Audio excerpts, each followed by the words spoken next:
మీరు are news చూస్తున్నారు. ప్రతి నిమిషం తాజా వార్తలతో అప్డేట్ అవ్వండి.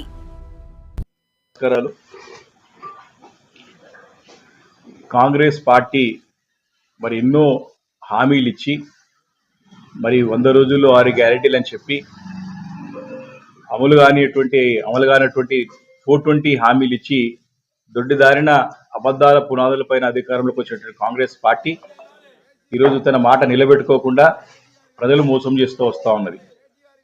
ఈరోజు కాంగ్రెస్ పార్టీ చెప్తున్నట్టుగా ఇది ప్రజాపాలన కాదు, ప్రజలను మోసం చేసే పాలన, ప్రజలకి డోకా ఇచ్చినట్టు పాలన. అది ప్రజలని మరి ఈరోజు నిండా ముంచినటువంటి ప్రభుత్వం మరి కాంగ్రెస్ ప్రభుత్వం.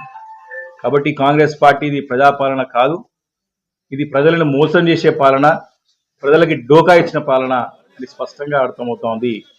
మరి పదే పదే అన్ని వర్గాల ప్రజలని మభ్యపెడుతూ మరి ముందుకు వస్తూ ఉన్నది.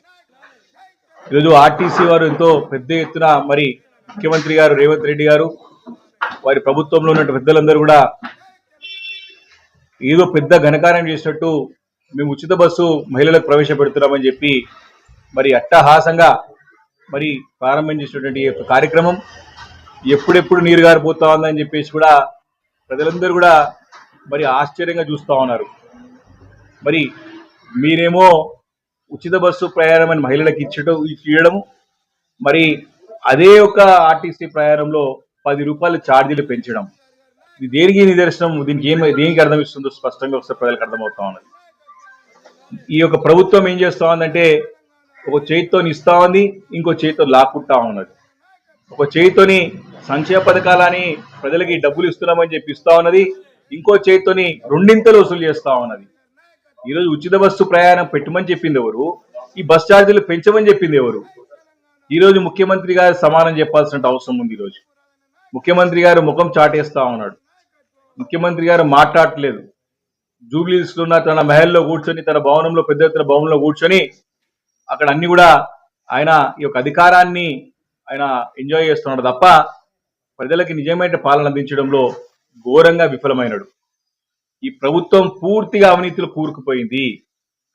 ఈ ప్రభుత్వం ఒక అసమర్థత, వారి యొక్క నిర్ణయాల ద్వారా వచ్చేటువంటి ఒక ఫలితాల ద్వారా స్పష్టంగా ఒక అసమర్థ పాలన అర్థమవుతా ఉన్నది. ఈరోజు అరాచక పాలన నడుస్తుంది రాష్ట్రంలో. ఈరోజు అన్ని వర్గాల ప్రజలు, రైతాంగం అంతా కూడా రోడ్లపైనకి వచ్చినారు. ఒక యూరియా లేని పరిస్థితి. వారు కేసీఆర్ గారిని గుర్తు చేసుకుంటా ఉన్నారు. కేసీఆర్ గారు ఉన్నప్పుడు, వారి అధికారంలో ముఖ్యమంత్రి గారు ఉన్నప్పుడు మేము డబ్బులు పెడితే ఆటోలో వచ్చి యూరియా మా ఇంటి దగ్గర వేసిపోతా ఉండే. ఈరోజు యూరియా కోసానికి రాత్రి పగళ్ళు పడగాల్పు కలుసుకుంటూ చెప్పుల లైన్లో పెట్టేసి నిద్రాహారాలు మారి ఈరోజు రోడ్లపైన ఉన్నటువంటి పరిస్థితి మనం చూసాం.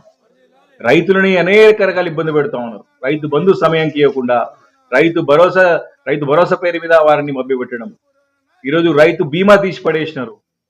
వారికి 500 రూపాయలు బోనస్ వెళ్ళడం దేవుడరుగు. వాళ్ళ ఒడ్లు కొనడంలో, వాళ్ళకి ఒక ధాన్యాలు కొనడంలో ఘోరంగా విఫలమైంది ప్రభుత్వం.